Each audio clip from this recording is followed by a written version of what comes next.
Hi ನಮಸ್ತೆ ಎಲ್ಲರಿಗೂ info media ಜಗತ್ತು ಚಾನಲಿನ ಮತ್ತೊಂದು ವಿಡಿಯೋಗೆ ಸ್ವಾಗತ ಸುಸ್ವಾಗತ. ಸ್ನೇಹಿತರೆ, ಎಲ್ಲರೂ ಹೇಗಿದ್ದೀರಾ? ಎಲ್ಲರೂ ಚೆನ್ನಾಗಿದ್ದೀರಾ ಅಂದ್ಕೊಂಡಿದ್ದೀನಿ. ಹೋಪ್ ನಾನು ಕೂಡ ತುಂಬಾ ಚೆನ್ನಾಗಿದ್ದೀನಿ. ಎಲ್ಲರೂ ಚೆನ್ನಾಗಿದ್ದೀರಾ ಅಂದ್ಕೊಂಡು ಭಾವಿಸ್ಕೊಂಡು ಇವತ್ತಿನ ಒಂದು ವಿಡಿಯೋನ ಶುರು ಮಾಡಿಬಿಡೋಣ.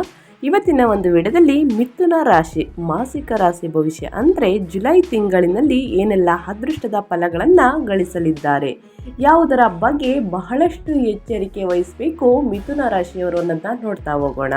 ಸ್ನೇಹಿತರೆ, ಇನ್ನು ನನ್ನ ಚಾನಲ್ನ ಸಬ್ಸ್ಕ್ರೈಬ್ ಮಾಡ್ಕೊಂಡಿಲ್ಲ ಅಥವಾ ಹೊಸದಾಗಿ ವಿಸಿಟ್ ಮಾಡಿ ಏನಾದರೂ ವಿಡಿಯೋ ನೋಡ್ತಿದ್ರೆ ತಪ್ಪದೇ ವಿಡಿಯೋವನ್ನು ಕೊನೆ ತನಕ ವಾಚ್ ಮಾಡಿ. ಫುಲ್ ಇನ್ಫಾರ್ಮೇಷನ್ ಅರ್ಥ ಆಗುತ್ತದೆ.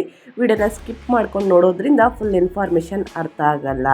ಈ ರಾಶಿನ ನಿಮ್ಮ ಫ್ಯಾಮಿಲಿ ಮತ್ತು ಫ್ರೆಂಡ್ಸ್ಗಳಲ್ಲಿ ಯಾರೆಲ್ಲ ಹೊಂದಿದ್ದಾರೆ ಅವ್ರಿಗೆ ವಿಡಿಯೋನ ಶೇರ್ ಮಾಡಿ.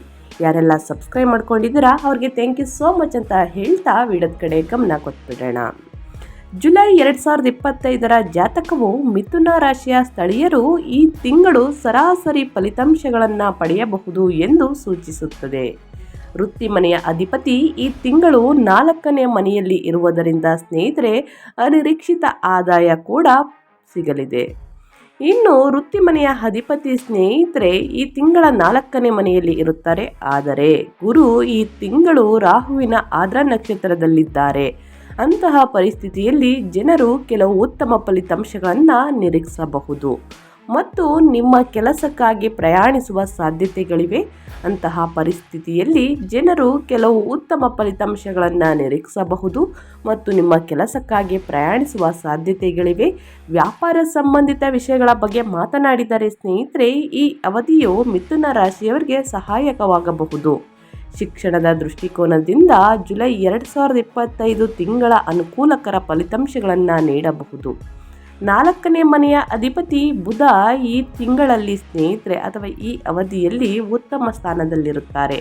ಜುಲೈ 18ರ ಮುಂಚೆಯೇ ಬುಧ ಸ್ಥಾನವು ಉತ್ತಮವಾಗಿದೆ ಎಂದು ನಂಬಲಾಗಿದೆ ಮತ್ತು ಗ್ರಹವು ಪ್ರಾಥಮಿಕ ಶಿಕ್ಷಣದ ಅಂಶವಾಗಿದೆ. ಹೀಗಾಗಿ ಜುಲೈ 18ರ ಮೊದಲು ಉನ್ನತ ಶಿಕ್ಷಣವನ್ನು ಅನುಸರಿಸುವ ವಿದ್ಯಾರ್ಥಿಗಳಿಗೆ ಉತ್ತಮ ಫಲಿತಾಂಶಗಳನ್ನು ನೀಡುತ್ತದೆ. 2ನೇ ಮನೆಯಲ್ಲಿ ಬುಧ ಸಂಚಾರವು ಕುಟುಂಬ ಸದಸ್ಯರೊಂದಿಗೆ ಉತ್ತಮ ಚರ್ಚೆಯೊಂದಿಗೆ ಅನುಕೂಲಕರ ಸಂಬಂಧವನ್ನು ಕಾಪಾಡಿಕೊಳ್ಳಲು ಪ್ರಯತ್ನಿಸುತ್ತದೆ. ಇನ್ನು ಪರಸ್ಪರ ಪ್ರೀತಿಸುತ್ತಿದ್ದರೂ ಸಹ ಈ ಸಂಗಾತಿಯನ್ನು ಭೇಟಿಯಾಗಲು ನಿಮಗೆ ಕಡಿಮೆ ಅವಕಾಶಗಳು ಸಿಗಬಹುದು. ಕೆಲಸದ ಬದ್ಧತೆಗಳು ಅಥವಾ ಇತರ ಕಾರಣಗಳಿಂದಾಗಿ ಪರಸ್ಪರ ದೂರವಿರುವುದು. ವೈವಾಹಿಕ ಸಂಬಂಧಗಳನ್ನು ಪ್ರತಿನಿಧಿಸುವ ಗ್ರಹವಾದ ಶುಕ್ರವು ಈ ತಿಂಗಳು ಸೂಕ್ತವಾದ ಫಲಿತಾಂಶಗಳನ್ನು ನೀಡಲು ಪ್ರಯತ್ನಿಸುತ್ತದೆ. ಹೀಗಾಗಿ ಫಲಿತಾಂಶಗಳು ಮಿಶ್ರ ಅಥವಾ ಸರಾಸರಿ ಅಥವಾ ಕೆಲವು ಸಂದರ್ಭಗಳಲ್ಲಿ ಸರಾಸರಿಗಿಂತ ಉತ್ತಮವಾಗಿರುತ್ತದೆ. ಇನ್ನು ಉಳಿತಾಯದ ದೃಷ್ಟಿಕೋನದಿಂದ ತಿಂಗಳು ತುಂಬ ಅನುಕೂಲಕರವಾಗಿದೆ ಅಂತಲೇ ಹೇಳ್ಬೋದು. ಆರೋಗ್ಯದ ದೃಷ್ಟಿಕೋನದಿಂದ ಸೂರ್ಯ ನಿಮಗೆ ತಲೆನೋವು, ಜ್ವರ ಅಥವಾ ಪಿತ್ತರಸ ಇತ್ಯಾದಿಗಳಿಗೆ ಸಂಬಂಧಿಸಿದ ಕೆಲವು ತೊಂದರೆಗಳನ್ನು ನೀಡಬಹುದು. ಅಸಿಡಿಟಿ ಮತ್ತು ಹೊಟ್ಟೆ ನೋವಿಗೆ ಸಂಬಂಧಿಸಿದ ತೊಂದರೆಗಳು ಇರಬಹುದು. ಸ್ನೇಹಿತರೆ, ಇದಕ್ಕೆಲ್ಲ ಪರಿಹಾರವನ್ನು ತಿಳಿಸ್ಕೊಡ್ತೀನಿ. ಇನ್ನು ಯಾವ ತಿಂಗಳು ಯಾವ ದಿನಾಂಕದಂದು ನೀವು ಬಹಳಷ್ಟು ಎಚ್ಚರಿಕೆಯನ್ನು ವಹಿಸಬೇಕು, ನಿಮ್ಮ ವ್ಯಾಪಾರದಲ್ಲಿ ವ್ಯವಹಾರದಲ್ಲಿ ಅಭಿವೃದ್ಧಿಯನ್ನು ನೋಡಬೇಕು ಅಂದರೆ ಏನೆಲ್ಲ ಮಾಡಬೇಕು ಅನ್ನೋದನ್ನ ಕಂಪ್ಲೀಟಾಗಿ ನಿಮಗೆ ತಿಳಿಸ್ಕೊಡ್ತೀನಿ. ಸ್ನೇಹಿತರೆ, ಇದನ್ನೆಲ್ಲ ತಿಳ್ಕೋಬೇಕು ಅಂದರೆ ದಯವಿಟ್ಟು ಎಲ್ಲೂ ಕೂಡ ವಿಡಿಯೋನ ಸ್ಕಿಪ್ ಮಾಡಬೇಡಿ. ಸ್ಕಿಪ್ ಮಾಡೋದ್ರಿಂದ ಫುಲ್ ಇನ್ಫಾರ್ಮೇಷನ್ ಅರ್ಥ ಆಗಲ್ಲ. ಸೊ ಹಾಗಾಗಿ ಮೊದಲಿಂದ ಕೊನೆ ತನಕ ವಿಡಿಯೋನ ವಾಚ್ ಮಾಡಿ ಅಂತ ಎಲ್ಲ ವಿಡಿಯೋದಲ್ಲೂ ತಿಳಿಸ್ಕೊಡ್ತಾ ಇರ್ತೀನಿ. ತಪ್ಪದೇ ನೋಡಿ ಅಂತ ಹೇಳ್ತಾ ವಿಡಿಯೋದ ಕಡೆ ಗಮನ ಕೊಡೋಣ. ಜುಲೈ 2025ರಲ್ಲಿ ಮಿಥುನ ರಾಶಿಯವರ ಜಾತಕ ಆರೋಗ್ಯ, ಶಿಕ್ಷಣ, ಉದ್ಯೋಗ, ಆರ್ಥಿಕ ಸ್ಥಿತಿ, ಕುಟುಂಬ ಮತ್ತು ವ್ಯಾಪಾರದಲ್ಲಿ ಏನೆಲ್ಲ ಬದಲಾವಣೆಗಳನ್ನು ನೋಡಲಿದ್ದೀರಿ ಈ ತಿಂಗಳು ಅಂದರೆ ಮಿಥುನ ರಾಶಿ ಚಕ್ರದ 3ನೇ ರಾಶಿ. ಇದು ರಾಶಿ ಚಕ್ರದ 60 ಮತ್ತು 90ನೇ ಡಿಗ್ರಿಗಳನ್ನು ಒಳಗೊಂಡಿದೆ. ಮೃಗಶಿರ ನಕ್ಷತ್ರ 3-4 ಪಾದಗಳು, ಆರ್ದ್ರ ನಕ್ಷತ್ರ 4 ಪಾದಗಳು ಮತ್ತು ಪುನರ್ವಸು ನಕ್ಷತ್ರ 1-2-3 ಪಾದದ ಅಡಿಯಲ್ಲಿ ಜನಿಸಿದವರು ಮಿಥುನ ರಾಶಿಯ ವ್ಯಾಪ್ತಿಗೆ ಬರುತ್ತಾರೆ. ಈ ರಾಶಿಯ ಅಧಿಪತಿ ಬುಧ. ಹಾಗಿದ್ರೆ ಮಿಥುನ ರಾಶಿಯವರಿಗೆ ಮಾಸಿಕ ಗ್ರಹ ಸಂಚಾರದಿಂದನೂ ಕೂಡ ನಿಮಗೆ ಅದೃಷ್ಟ ಬದಲಾಗಲಿದೆ ಅಂತಲೇ ಹೇಳ್ಬೋದು. ಅಡೆತಡೆಗಳು, ಕಷ್ಟಗಳು, ಸಮಸ್ಯೆಗಳಿಗೆ ಗ್ರಹಗಳ ಸಂಚಾರದಿಂದ ಸ್ನೇಹಿತರೆ. ಸೊ ಹಾಗಾಗಿ ಬುಧದಿಂದ ಏನೆಲ್ಲ ಅದೃಷ್ಟವನ್ನು ನೋಡಲಿದ್ದೀರಿ, ಯಾವ ದಿನಾಂಕದಂದು ಅನ್ನೋದನ್ನ ನೋಡ್ತಾ ಹೋಗೋಣ. ನಿಮ್ಮ 1ನೇ ಮತ್ತು 4ನೇ ಮನೆಯ ಅಧಿಪತಿಯಾದ ಬುಧನು ಇಡೀ ಜುಲೈ ತಿಂಗಳು ನಿಮ್ಮ 2ನೇ ಮನೆಯಲ್ಲಿ ಇರುತ್ತಾರೆ. ಇದರಿಂದ ನಿಮ್ಮ ವ್ಯಕ್ತಿತ್ವ, ಕುಟುಂಬ, ಆರ್ಥಿಕ ವಿಷಯಗಳು ಮತ್ತು ಮಾತಿನ ಮೇಲೆ ಪ್ರಭಾವವನ್ನು ಬೀರುತ್ತದೆ. ಇನ್ನು ಶನಿ ಮತ್ತು ಗುರು ಬಲ ಬಗ್ಗೆ ಹೇಳೋದಾದರೆ, ನಿಮ್ಮ 7ನೇ ಮತ್ತು 10ನೇ ಮನೆಯ ಅಧಿಪತಿಯಾದ ಗುರು ಇಡೀ ಜುಲೈ ತಿಂಗಳು ನಿಮ್ಮ 1ನೇ ಮನೆಯಲ್ಲಿ ಇರುತ್ತಾರೆ. ಇದರಿಂದ ವಿವಾಹ, ಪಾಲುದಾರಿಕೆ, ವೃತ್ತಿ ಮತ್ತು ಸಾಮಾಜಿಕ ಮನ್ನಣೆಯ ಮೇಲೆ ಸಕಾರಾತ್ಮಕ ಪ್ರಭಾವ ಬೀರುತ್ತದೆ ಸ್ನೇಹಿತರೆ. ಇನ್ನು ಶನಿ, ನಿಮ್ಮ 8ನೇ ಮತ್ತು 9ನೇ ಮನೆಯ ಅಧಿಪತಿಯಾದ ಶನಿಯು ಇಡೀ ಜುಲೈ ತಿಂಗಳು ನಿಮ್ಮ 10ನೇ ಮನೆಯಲ್ಲಿ ಇರುತ್ತಾರೆ. ಇದರಿಂದ ಸಂಶೋಧನೆಗಳು, ಆಧ್ಯಾತ್ಮಿಕತೆ, ಅದೃಷ್ಟ ಮತ್ತು ವೃತ್ತಿ, ವ್ಯಾಪಾರ, ವ್ಯವಹಾರದಲ್ಲಿ ಜವಾಬ್ದಾರಿಗಳು ಕೂಡ ಹೆಚ್ಚಾಗುತ್ತವೆ. ಹಾಗಿದ್ರೆ ಟೋಟಲ್ ಆಗಿ 2025ರಲ್ಲಿ ನಿಮ್ಮ ಫಲಿತಾಂಶಗಳು ಹೇಗಿರಲಿದೆ ನಿಮ್ಮ ಉದ್ಯೋಗದಲ್ಲಿ ಅನ್ನೋದನ್ನ ನೋಡ್ತಾ ಹೋಗೋಣ. ಉದ್ಯೋಗಿಗಳಿಗೆ ಇದು ಒಂದು ಪರಿವರ್ತನೆಯ ಕಾಲ, ಉತ್ತಮ ದಿನಗಳು ಪ್ರಾರಂಭ ಅಂತಲೇ ಹೇಳ್ಬೋದು. ಸ್ನೇಹಿತರೆ, ಶನಿಯ ಸಂಚಾರದಿಂದ ಸಾಹಸ ಯೋಗ ನಿಮಗೆ ಅನಿರೀಕ್ಷಿತ ಜವಾಬ್ದಾರಿಗಳನ್ನು, ಅಧಿಕಾರಿಗಳನ್ನು ತಂದುಕೊಡುತ್ತದೆ. ನಿಮ್ಮ ಮೇಲೆ ಕೆಲಸದ ಹೊರೆ ವಿಪರೀತವಾಗಿ ಹೆಚ್ಚಾದರೂ ಅದನ್ನು ಸಮರ್ಥವಾಗಿ ನಿಭಾಯಿಸಿ ಎಲ್ಲರ ಮೆಚ್ಚುಗೆಯನ್ನು ಗಳಿಸುತ್ತೀರಿ. ನಿಮ್ಮ ರಾಶಿಯಲ್ಲಿರುವ ಗುರು ನಿಮಗೆ ಸರಿಯಾದ ಸಮಯದಲ್ಲಿ ಸರಿಯಾದ ನಿರ್ಧಾರಗಳನ್ನು ತೆಗೆದುಕೊಳ್ಳುವಾಗ ವಿವೇಕವನ್ನು ನೀಡುತ್ತಾನೆ. ಬಡ್ತಿಗಳು ಅಥವಾ ಪ್ರಮುಖ ಯೋಜನೆಗಳಿಗೆ ನಾಯಕತ್ವ ವಹಿಸುವ ಅವಕಾಶಗಳು ಪ್ರಬಲವಾಗಿರುತ್ತದೆ. ಅದ್ಯಾಗೋ ಶನಿಯ ಪ್ರಭಾವದಿಂದ ಮೇಲಧಿಕಾರಿಗಳೊಂದಿಗೆ ಕೆಲವು ತಪ್ಪು ತಿಳುವಳಿಕೆಗಳು ಉಂಟಾಗಬಹುದು. ಆದಷ್ಟು ತಾಳ್ಮೆಯಿಂದ ವರ್ತಿಸುವುದರಿಂದ ನೀವು ಈ ಪರಿಸ್ಥಿತಿಯನ್ನು ನಿವಾರಿಸಬಹುದು ಅಂತಲೇ ಹೇಳ್ಬೋದು.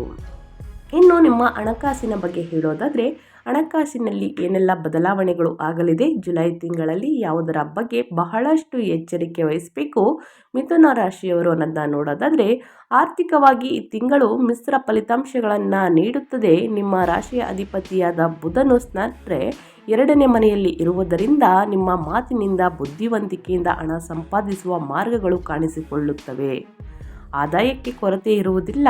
ನಿಮ್ಮ 12ನೇ ಮನೆಯ ಅಧಿಪತಿಯಾದ ಶುಕ್ರ ತಿಂಗಳ ಹೆಚ್ಚಿನ ಭಾಗ ಜುಲೈ ತಿಂಗಳಲ್ಲೇ ಇರುವುದರಿಂದ ಸ್ನೇಹಿತರೆ ಖರ್ಚುಗಳು ವಿಪರೀತವಾಗಿ ಹೆಚ್ಚಾಗುತ್ತದೆ.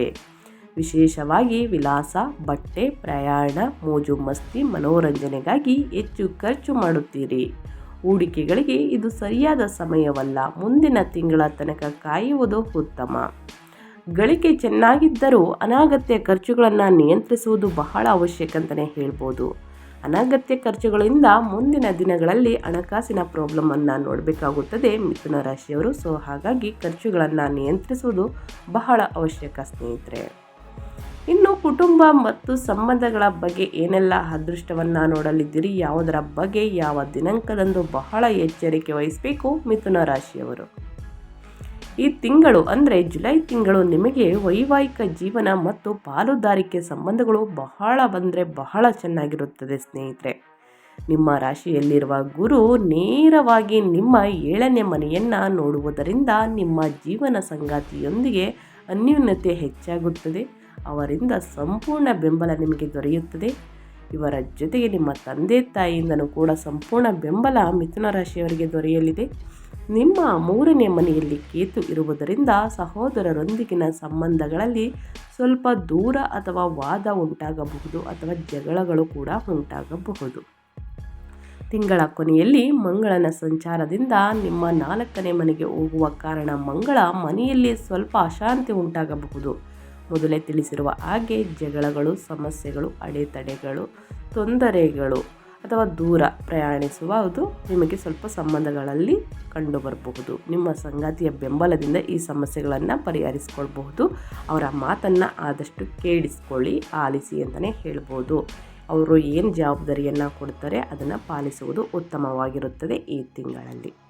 ಇನ್ನು ನಿಮ್ಮ ಆರೋಗ್ಯದ ಬಗ್ಗೆ ಹೇಳೋದಾದರೆ, ಆರೋಗ್ಯದಲ್ಲಿ ಏನೆಲ್ಲ ಬದಲಾವಣೆಗಳನ್ನು ಮಿಥುನ ರಾಶಿಯವರು ನೋಡಲಿದ್ದೀರಿ, ಯಾವುದರ ಬಗ್ಗೆ ಬಹಳಷ್ಟು ಎಚ್ಚರಿಕೆ ವಹಿಸಬೇಕು ಅನ್ನೋದನ್ನ ನೋಡ್ತಾ ಹೋಗೋಣ.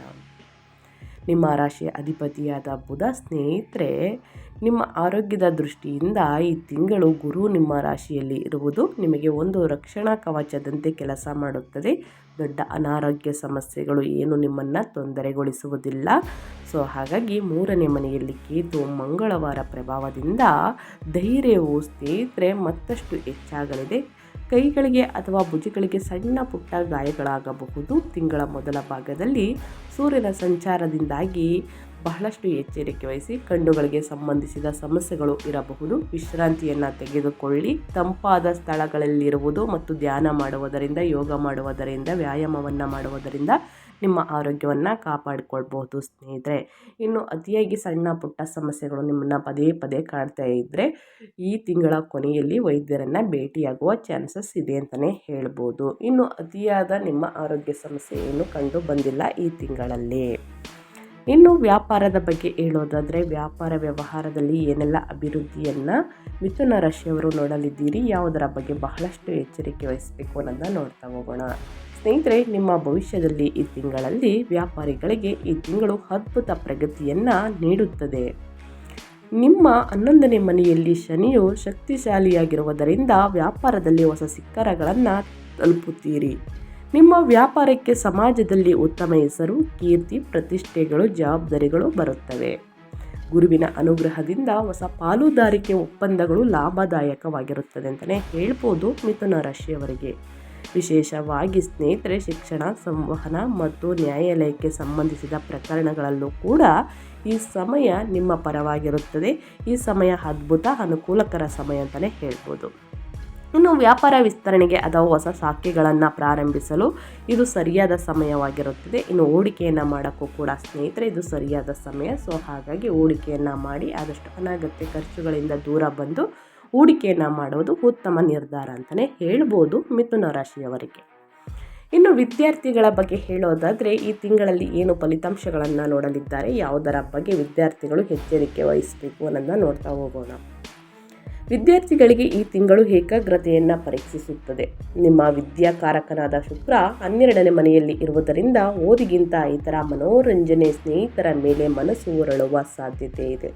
ಸೊ ಹಾಗಾಗಿ ಸ್ನೇಹಿತರೆ, ನಿಮ್ಮ ರಾಶಿಯಲ್ಲೇ ಶನಿ ಇರುವುದರಿಂದ ಅಥವಾ ನಿಮ್ಮ ರಾಶಿಯಲ್ಲೇ ವಿದ್ಯಾಕಾರಕನಾದ ಶುಕ್ರ ಇರುವುದರಿಂದ ಸ್ನೇಹಿತರೆ ಓದಿಗಿಂತ ಇತರ ಮನೋರಂಜನೆ, ಸ್ನೇಹಿತರ ಮೇಲೆ ಮನಸ್ಸು ಹೊರಳುವ ಸಾಧ್ಯತೆ ಇದೆ ಈ ತಿಂಗಳಲ್ಲಿ. ಆದಷ್ಟು ನೀವು ಸ್ನೇಹಿತರೆ ಓದಿನ ಕಡೆ ಗಮನವನ್ನು ಕೊಡಿ.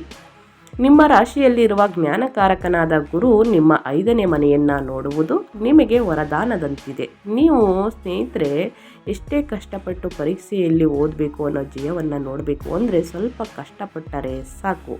ಪರೀಕ್ಷೆಗಳಲ್ಲಿ ಅದ್ಭುತ ಫಲಿತಾಂಶಗಳನ್ನು ಸಾಧಿಸುತ್ತೀರಿ. ಗುರುವಿನ ಅನುಗ್ರಹದಿಂದ ಕಷ್ಟಕಾರಕವಾದ ವಿಷಯಗಳು ಸುಲಭವಾಗಿ ಅರ್ಥವಾಗುತ್ತದೆ ಅಂತಲೇ ಹೇಳ್ಬೋದು. ತಪ್ಪದೆ ಓದಿನ ಕಡೆ ಗಮನವನ್ನು ಕೊಟ್ಟು ಓದಿ ಸ್ನೇಹಿತರೆ, ಉನ್ನತ ಅಂಕಗಳನ್ನು ಗಳಿಸಲಿದ್ದೀರಿ. ಇನ್ನು ವ್ಯಾಪಾರ ವ್ಯವಹಾರಕ್ಕೆ ಅಭಿವೃದ್ಧಿ ಅಂತಲೇ ಹೇಳ್ಬೋದು ಈ ತಿಂಗಳು. ಸ್ನೇಹಿತರೆ, ಈ ಕಷ್ಟಗಳು, ಸಮಸ್ಯೆಗಳು, ಅಡೆತಡೆಗಳಿಗೆ ಸಣ್ಣ ಪುಟ್ಟ ಪರಿಹಾರಗಳನ್ನು ಮಾಡಬೇಕಾಗುತ್ತದೆ. ಪರಿಹಾರಗಳನ್ನು ಮಾಡಿ 100% ನಿಮಗೆ ರಿಸಲ್ಟ್ ಕೊಡುತ್ತದೆ. ಹಾಗಿದ್ರೆ ಏನು ಪರಿಹಾರ ಅಂದರೆ, ಮಂಗಳವಾರ ಮತ್ತು ಶುಕ್ರವಾರ ಸ್ನೇಹಿತರೆ ದುರ್ಗಾ ದೇವಿಯನ್ನು ಪೂಜಿಸುವುದರ ಜೊತೆಗೆ ದುರ್ಗಾ ದೇವಿಯ ಮಂತ್ರವನ್ನು ಮಂಗಳವಾರ ಶುಕ್ರವಾರ ತಪ್ಪದೆ ಪಠಿಸಬೇಕಾಗುತ್ತದೆ. ಆದಷ್ಟು 11 ಬಾರಿ ಹೇಳುವುದು ಉತ್ತಮ. ಮನೆಯಲ್ಲಿ ಧನ ಸಂಪತ್ತು ವೃದ್ಧಿಯಾಗಲಿದೆ. ವ್ಯಾಪಾರ ವ್ಯವಹಾರದಲ್ಲಿ ಅಭಿವೃದ್ಧಿಯನ್ನು ನೋಡಲಿದ್ದೀರಿ. ಸೊ ಹಾಗಾಗಿ ತಪ್ಪದೆ ಮಂಗಳವಾರ ಶುಕ್ರವಾರ ದುರ್ಗಾ ದೇವಿಯನ್ನು ಪೂಜಿಸಿ. ಇನ್ನು ಸ್ನೇಹಿತರೆ, ಮಂಗಳವಾರ ಶುಕ್ರವಾರ ಕೈಯಲ್ಲಾದಷ್ಟು ಜನರಿಗೆ ಅನ್ನದಾನವನ್ನು ಮಾಡುವುದು ಈ ರೀತಿ ಮಾಡಿ. ಅಂದರೆ ಅನ್ನದಾನ ಸ್ನೇಹಿತರೆ, ಹಸಿದವರಿಗೆ ಒಂದೊತ್ತಿನ ಊಟ ಕೊಡುವುದು ಎಷ್ಟು ಶ್ರೇಷ್ಠ ಅಂದರೆ ಸ್ನೇಹಿತರೆ, ನಿಮ್ಮ ಕಷ್ಟಗಳು, ಸಮಸ್ಯೆಗಳು, ಅಡೆತಡೆಗಳು ಯಾವುದೋ ರೂಪದಲ್ಲಿ ನಿವಾರಣೆಯಾಗಲಿದೆ. ಸೊ ಹಾಗಾಗಿ ಪ್ರತಿಯೊಬ್ಬರು ಯಾರೆಲ್ಲ ವಿಡಿಯೋ ನೋಡ್ತಾ ಇದ್ದೀರಾ ತಪ್ಪದೆ ಮಾಡಿ ನೋಡಿ ಸ್ನೇಹಿತರೆ. ಇಂದಿಷ್ಟೇ ಜನಕ್ಕೆ ಮಾಡಿ ಅಂತ ಹೇಳ್ತಿಲ್ಲ, ಮನಸ್ಸಿನಿಂದ, ಒಳ್ಳೆ ಮನಸ್ಸಿನಿಂದ ದಾನವನ್ನು ಮಾಡಿ, ಎಲ್ಲವೂ ಕೂಡ ಒಳಿತಾಗಲಿದೆ ನಿಮ್ಮ ಜೀವನದಲ್ಲಿ. ತಪ್ಪದೆ ಮಾಡಿ ಅಂತ ಹೇಳ್ತಾ ನಾನು ವಿಡಿಯೋನ ಎಂಡ್ ಮಾಡ್ತಾ ಇದ್ದೀನಿ. ಇವತ್ತಿನ ಒಂದು ವಿಡಿಯೋ ಇದಾಗಿರುತ್ತೆ. ವಿಡಿಯೋದಲ್ಲಿ ಒಳ್ಳೆ ಮಾಹಿತಿ ಸಿಕ್ಕಿದ್ದಲ್ಲಿ ತಪ್ಪದೆ ವಿಡಿಯೋಗೊಂದು ಲೈಕ್ ಕೊಟ್ಟು, ಇನ್ನು ನನ್ನ ಚಾನಲ್ನ ಸಬ್ಸ್ಕ್ರೈಬ್ ಮಾಡ್ಕೊಳ್ಳೋದೇ ನೋಡ್ತಿದ್ರೆ ಇನ್ಫಾರ್ಮಿಡಿಗೆ ಸಬ್ಸ್ಕ್ರೈಬ್ ಆಗಿ. ಇದೇ ರೀತಿ ನಿಮ್ಮ ರಾಶಿ ಭವಿಷ್ಯದ ಜೊತೆಗೆ ಗೋಲ್ಡ್ ಆ್ಯಂಡ್ ಸಿಲ್ವರ್ ಅಪ್ಡೇಟ್ಸ್ನ ಪ್ರತಿನಿತ್ಯ ತಿಳಿಸ್ಕೊಡ್ತೀನಿ ಅಂತ ಹೇಳ್ತಾ, ನಿಮಗೂ ಮತ್ತು ನಿಮ್ಮ ಕುಟುಂಬಕ್ಕೆ ತುಂಬಾ ಒಳ್ಳೆಯದಾಗಲಿ. ಮತ್ತೊಂದು ವಿಡಿಯೋ ಜೊತೆ ಮತ್ತೊಂದು ಹೊಸ ಅಪ್ಡೇಟಲ್ಲಿ ಸಿಗ್ತೀನಿ. Thank you for watching.